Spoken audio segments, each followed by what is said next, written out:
रामकृष्ण हरी. अवधूत चिंतन श्री गुरुदेव दत्त. कशात आपण सर्वजण मजेत असाल, भगवंताच्या भजनात तल्लीन असाल अशी अपेक्षा करते आणि आजच्या व्हिडिओला सुरुवात करते. 29 जुलैला गुरुपौर्णिमा आहे आणि या निमित्त अनेक प्रकारच्या सेवा आपण करत असतो. गुरुपौर्णिमा म्हटलं की जणू काही दिवाळीचा सणच गुरुचा आणि शिष्याचा आहे की काय असं होत असतं.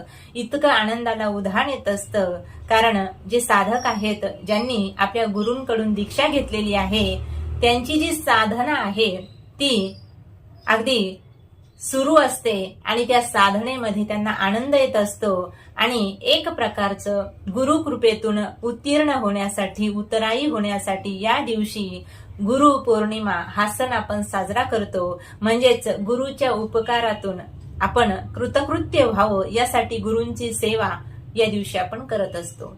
तर अतिशय महत्वाचा हा सण आहे. आणि ज्या साधकांनी दीक्षा घेतलेली नाही पण मोक्षाची प्राप्ती ज्यांना हवी आहे, नाही का, ज्यांना नामस्मरणाची आवड आहे, हा भवसागर, हा संसार सागर तरुण जाण्याची ज्यांना अपेक्षा आहे, ते सुद्धा या दिवशी गुरूंकडून, अगदी जे सद्गुरू आहेत त्यांच्याकडे जाऊन गुरु दीक्षा घेत असतात. अतिशय आनंदाचा हा दिवस आहे. पण दीक्षा घेताना नेमके कोणते गुरु करावे या संभ्रमात मात्र काही लोक असतात. म्हणजे ज्यांच्याकडे खूप मठ आहेत, ज्यांच्याकडे खूप पैसा आहे, धनसंपत्ती आहे, जे चमत्कार करतात ते गुरु असतात का? नाही का. कारण या जगामध्ये खरे गुरु कोणते आहेत हे ओळखणं सुद्धा अवघड झालेलं आहे. खरे संत हे सुद्धा ओळखणं कठीण झालेलं आहे सध्याच्या काळामध्ये. कारण जे खरे आहेत ते समाजासमोर येत नाहीत आणि जे काही थोडेफार येतात तर त्यांनाही लोक त्रास देतात. तर खरे जे गुरु आहेत, जे आपल्याला योग्य मार्ग दाखवतील, जे मोक्षाच्या मार्गावर नेऊन ठेवतील, अशा सद्गुरूंकडे आपल्याला जायचं आहे आणि अशांचीच सेवा करायची आहे. म्हणजे काय होईल तर हे जे जन्म मरण रूपी चक्र तुमच्या आमच्या पाठी लागलेलं आहे, यातून आपली सुटका होईल. पुनरपि जननम पुनरपि मरणम पुनरपि जननी जठरे शयनम य संसारे खलु दुस्तरे कृपया पाहि पाहि रे मुरारी भजे गोविंदम भजे गोविंदम भजे गोविंदम मूढमते. म्हणून चांगल्या गुरूंकडे जा. चांगल्या गुरुकडून जर दीक्षा घेतली तर तुम्ही जी उपासना करणार, साधना करणार, त्याचं फळ सुद्धा आपल्या पदरात पडतं. नाहीतर गुरूंनाच जर काही येत नसेल आणि तुम्ही त्यांच्याकडे गेलात तर तुम्ही सुद्धा बुडण्याची शक्यता आहे. म्हणून गुरु करायचा असेल ज्यांना, त्यांनी चांगल्याच पद्धतीचे गुरु जे आहेत ते केले पाहिजे. तर मी आपल्याला आज या व्हिडिओमध्ये गुरुपौर्णिमेपर्यंत 21 दिवसाची सेवा सांगणार आहे. जे स्वामी भक्त असतील त्यांच्यासाठी हा खास व्हिडिओ आहे. कारण अनेक प्रकारचे दैवत झालेले आहेत, अनेक प्रकारचे देव आहेत. कुणाला कोणता देव आवडतो तर कुणाला कोणता देव आवडतो. म्हणून आता तुम्ही कोणत्याही देवतेची साधना केली तरी ती एकाच देवापर्यंत जाऊन पोहोचणार आहे, एकाच चैतन्य शक्तीपर्यंत जाऊन पोहोचणार आहे. पण स्वरूप भगवंतानी जे आहे ते त्याचं एकच आहे, पण रूप मात्र वेगवेगळे धारण केलेले आहेत. म्हणून स्वामी समर्थांची जे सेवा करणार आहेत, आता स्वामी समर्थ हे काही वेगळे नाही, दत्तप्रभूंचा अवतार आहेत. म्हणून यांची सेवा करणं सुद्धा आपल्या जीवनामध्ये खूप महत्वाचं आहे. म्हणून या गुरुपौर्णिमेपर्यंत 9 जुलैपासून 29 तारखेपर्यंत 21 दिवसामध्ये आपल्याला संकल्पयुक्त सेवा करायची आहे. तर ती सेवा कोणती करायची आहे ती मी आपल्याला सांगणार आहे. पण अगोदर सेवेसाठी जे नियम लागतात ते नियम आपण अगोदर समजून घेऊया. जे नेहमीच सेवा करतात त्यांना वेगळे नियम सांगण्याची गरज नाही. त्यांना सेवेतील जे नियम आहेत ते माहीत असतात. परंतु जे नवीन सेवा करणारे आहेत त्यांच्यासाठी नियम आहे. घरामध्ये आपल्याला सेवा संकल्पयुक्त करायची आहे आणि त्याचा लाभ सुद्धा आपल्याला भेटणार आहे. म्हणून ही सेवा करत असताना घरामध्ये जर तुम्ही नॉनव्हेज खात असाल तर 21 दिवसापर्यंत तुम्ही हे नॉनव्हेज वगैरे खायचं नाही. कारण आपण सेवा करत आहोत, संकल्प घेतलेला आहे, भगवंताला काहीतरी मागणी मागतो आहे आणि जर आपल्याला पाहिजे आहे काहीतरी तर अगोदर काहीतरी द्यावं लागेल. काही गोष्टींचा त्याग तर करावाच लागेल. मदिरा पान ज्याला म्हणतो ते सुद्धा करायचं नाही. आणि या दिवसामध्ये तुम्ही जर संकल्प घेऊन सेवा करत असाल तर खोटं बोलायचं नाही. हा महत्वाचा नियम आहे. कारण आपण दिवसभरातून कितीतरी वेळा आपल्याला खोटं बोलावं लागतं. पण ही सेवा करत असताना काही नियम जे आहेत ते पाळावेच लागतील. सेवा चालू आहे आणि सुतक जर लागला असेल तर ती सेवा तुम्ही मध्येच थांबवू शकता आणि सुतक पूर्ण झाल्यानंतर आपण संकल्प घेतलेला असल्यामुळे ती सेवा तुम्हाला नंतर पूर्ण करावी लागते. पण अर्धवट मात्र ती सेवा सोडायची नाही. आता महिलांच्या बाबतीत मासिक धर्म जेव्हा असेल तेव्हा 4 दिवस ही सेवा करायची नाही. पण आता 21 दिवसाची सेवा मग कशी होणार, तर तुम्ही अगोदर पासूनच ही सेवा करू शकता. 21 दिवस आपल्याला पूर्ण करायचे आहेत. काही अगदी थोड्याशा ताई असतील बोटावर मोजण्या इतक्या, 21 दिवसाची त्यांची सेवा पूर्ण होईल. काहींना मध्येच मासिक धर्म येणार असेल तर तुम्ही ही जी सेवा आहे अगोदर पासून सुरू करू शकता, म्हणजेच तुमचे 21 दिवस पूर्ण होतील. आता ही जी सेवा आहे संकल्प घेऊन करायची आहे. तुम्ही 9 तारखेला संकल्प करू शकता. आता उपवास वगैरे हे सगळं तुमच्या मनावर आहे. उपवास पकडायचा आहे की नाही. गुरुवारचा उपवास तुम्ही धरू शकता, बाकी नाही धरला तरी सुद्धा चालेल. आणि गुरुपौर्णिमाचा जो उपवास आहे 1 दिवसाचा, तो तर आपण सर्वजण करतच असतो. तर सेवा कोणत्या पद्धतीची आहे ती जाणून घेऊया.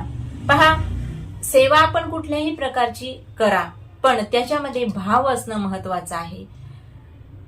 शेजाऱ्याने सांगितलं म्हणून सेवा करू नका. तुमच्या एखाद्या मैत्रिणीने सांगितलं म्हणून सेवा करू नका. तुमचं जर स्वतःचं तुम्हाला कल्याण करून घ्यायचं असेल, भगवंत देत असतो. योग्य वेळ आली की आपल्याला सगळं काही मनाप्रमाणे आपल्या भेटत असतं. पण देवाला माहित आहे याला कोणत्या वेळी कोणतं काय द्यायचं आहे ते. म्हणून आपण निस्सीम भावाने सेवा जर केली तर त्याचं फळ आपल्या पदरात पडणार आहे. आता ही जी सेवा करणार आहोत, सेवा तर मी सांगणारच आहे, पण याने तुम्हाला फायदा काय होणार, कारण फायदा असल्याशिवाय कुठलीच गोष्ट आपण करत नाही. अत्यंत प्रभावी सेवा आहे 21 दिवसाची. तर या सेवेने तुमच्या जीवनातील ज्या आर्थिक अडचणी आहेत त्या दूर होतील. नोकरीची समस्या असेल कुणाला तीही दूर होईल. घरामध्ये क्लेश असतील, कटकटी होत असतील, पती पत्नीमध्ये वाद होत असतील, मुलांमध्ये आई वडिलांमध्ये सुद्धा कधी भांडण होत असेल, तर या गोष्टीपासून तुम्हाला मुक्तता मिळणार आहे. फक्त ही प्रभावी सेवा आपल्याला 21 दिवस करायची आहे. तर सेवा कोणती आहे जाणून घेऊया. सर्वात अगोदर संकल्प करायचा आहे. स्वामी समर्थाचं जर केंद्र जवळ असेल तर तुम्ही तिथे जाऊ शकता. जर ज्यांच्याकडे दत्तगुरूंचं जर मंदिर असेल, दत्तप्रभूंचं, त्या मंदिरात जाऊन सुद्धा तुम्ही संकल्प घेऊ शकता. खडी साखर आणि एक नारळ आपल्याला दत्तप्रभूंसमोर किंवा स्वामी समर्थांसमोर नेऊन ठेवायचा आहे आणि दर्शन घ्यायचं आहे आणि आपल्या मनातील जो काही आपला भाव आहे तो सांगायचा आहे. तुम्ही ही सेवा कशासाठी करत आहात, तुमचं कोणतं काम अडलेलं आहे ते देवाला सांगायचं आहे. कसं सांगायचं, मी अगोदरच्याही व्हिडिओमध्ये सांगितलं. जसं आपण माणसाला बोलतो तशाच पद्धतीने देवाशी आपल्याला बोलायचं आहे. म्हणजेच काही एक प्रकारचं देवाशी नातं आपलं तयार होणार आहे आणि आपली जी अडचण आहे ती सांगायची आहे. संकल्प घेतलेला आहे मी 21 दिवसाचा आणि तुम्ही सेवा कोणती करणार ती सुद्धा सांगायची आहे.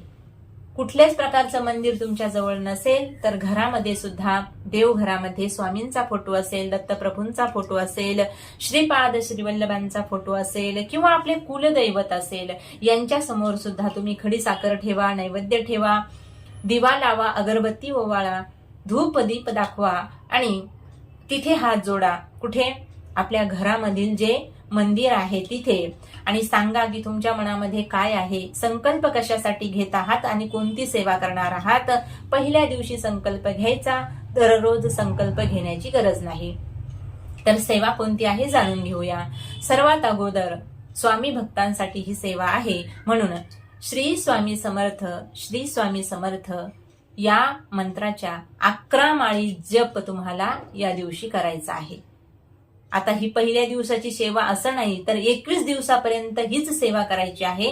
11 माळी श्री स्वामी समर्थ या मंत्राचा जप आपल्याला करायचा आहे. म्हणजेच काय, तर 1100 जप तुमचा एका दिवसामध्ये होईल. वरचे 108 मणी असतात माळीमध्ये, पण 8 सोडून द्यायचं. तर दुसरी सेवा आहे तारक मंत्र जो आहे स्वामींचा, तो तारक मंत्र 11 वेळेस आपल्याला म्हणायचा आहे. आणि नुसता म्हणायचा नाही, तर समोर ग्लासमध्ये जर पाणी घेतलं आणि त्याच्यावर हात ठेवून जर तुम्ही हा मंत्र म्हटलं आणि ते पाणी आपल्या घरातील सर्व व्यक्तींनी पिलं तरी सुद्धा चालतं. कारण एक प्रकारची अदृश्य शक्ती, भगवंताची शक्ती त्या जलामध्ये आलेली असते. म्हणून ही एक सेवा आहे. आणि तिसरी सेवा आहे स्वामी सारामृत किंवा स्वामी लीलामृत, जो ग्रंथ आहे अगदी छोटासा आहे आणि याचं पारायण आपल्याला करायचं आहे. मग आता एका दिवसामध्ये एक पारायण करा, 7 दिवसामध्ये एक पारायण करा, किंवा 3 दिवसामध्ये एक पारायण करा, किंवा एका दिवसामध्ये सुद्धा तुम्ही 2-2 पारायण करू शकता.